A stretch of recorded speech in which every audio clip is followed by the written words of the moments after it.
উপস্থিত আছেন বিভিন্ন রাজনৈতিক দলের জাতীয় নেতৃবৃন্দ এবং আজকে বাংলাদেশ থেকে বিভিন্ন থেকে দূর দূরান্ত থেকে আগত আজকে আমাদের ইসলামী আন্দোলনের প্রান্তীয় পাশিগণ, সাংবাদিক নেতৃবৃন্দ, আজকে আমি যেটি বলতে চাই, দেশ স্বাধীনের ৭৪ বছর পর আজকে আমরা যে জনগণের উল্লাস দেখছি, এই উল্লাসে বলতে চাই এদেশে সংস্কার ছাড়া কোন নির্বাচন প্রতিষ্ঠিত হবে না, নির্বাচন অনুষ্ঠিত হবে না।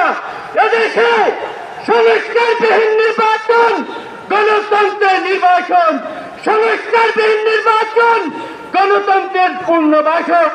এই গণতন্ত্রের যেন পূর্ণবাসন না হয়, এজন্য আমাদের ইসলামী আন্দোলনের হাতকে শক্তিশালী করে আগামী নেতৃত্বে হাত থেকে মার্কে ভোট দিয়ে এদেশকে দেশ রাষ্ট্র পরিচালনা করার জন্য তাদেরকে সহযোগিতা করবেন এবং এদেশের মানুষের খেদমতের জন্য ইসলামী আন্দোলনকে শক্তিশালী করবেন।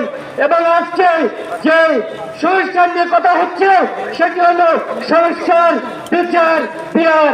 এই পিয়ার পদ্ধতিতে আমাদের জনগণের যে আশা আকাঙ্ক্ষা এটি প্রতিফলিত হবে। পিয়ার পদ্ধতি চালু হলে বেশি শক্তিতে কেউ নির্বাচন করতে পারবে না। পিয়ার পদ্ধতি চালু হলে আমাদের দেশ বিশ্বের দরবারে আলোকিত হবে। বিশ্বের ৯৭টি রাষ্ট্রে এই পিয়ার পদ্ধতি চালু হবে। আশা করি আমাদের দেশেও পিয়ার পদ্ধতি চালু হবে। তাই আমরা সবাই বলি, আসুন আমরা সবাই একত্রিত হয়ে এক পতাকা তলে ইসলামী আন্দোলনের হাত পাকার প্রতীকে আগামীতে ভোট দিয়ে রাষ্ট্র সংস্কারের পথে এগিয়ে নিয়ে যাব। আসসালামু আলাইকুম রহমতুল্লাহ।